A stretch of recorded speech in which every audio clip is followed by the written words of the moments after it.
one of the unique amenity of Azure North is the man-made beach. So as you can see, there's the wave pool.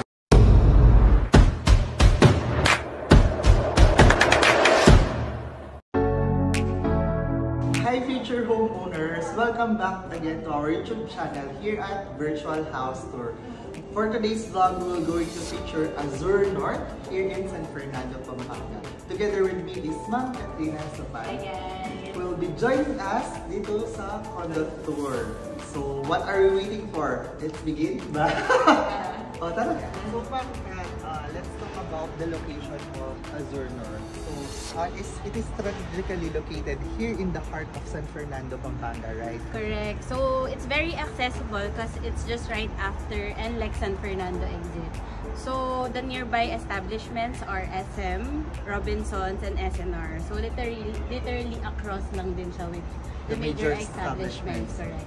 And then few minutes here across lang din is a nearby hospital, Green City.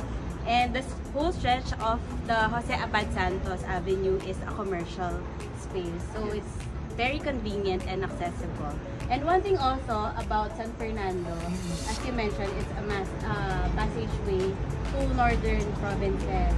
So if you're going to, let's say, Bataan, Baguio, Pangasinan, dadan ka ng San Fernando. And since it's just right after NLEX exit, the visibility of the property is there. So kitang-kita na yung dalawang building na nakatayo. So currently, dito tayo sa clubhouse. Pakita namin yung amenities. So let's go.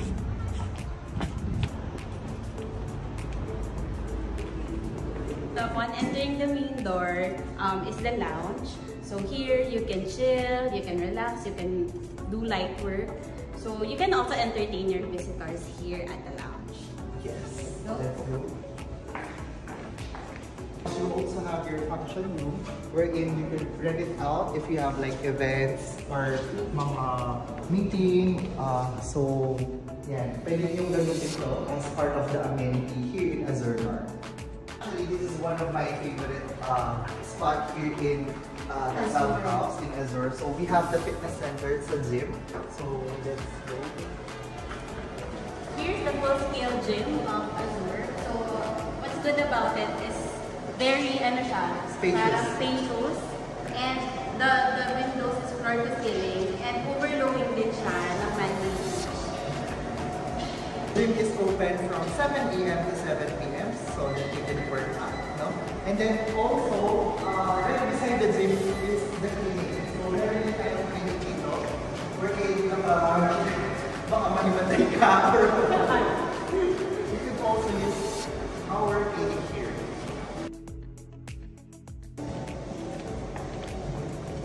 And this is the washroom. So you can change your clothes here, take a bath after the gym.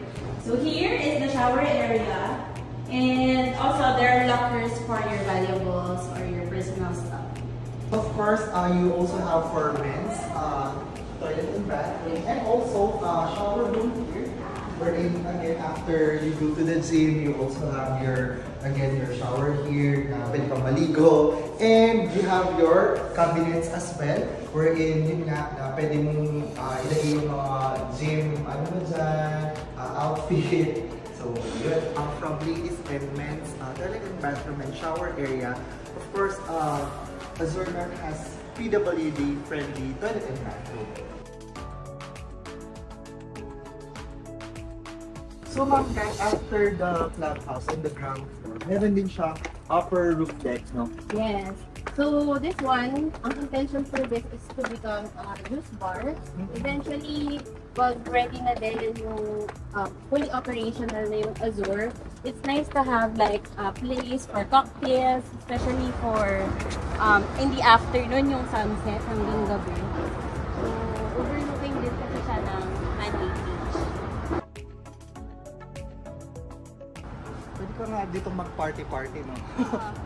Of course, for one privilege also of the unit owners is that they have this open space na if they want to rent it also for private events, they can also do that. Such as birthday, wedding, ganyan. So, yun nga lang, yung perfect time talaga for this open space yung pa-sunset gabi. Para hindi mainit. Oo nga. Of course, one of the unique amenity of Azure North is the man-made ocean. So as you can see, there's the waves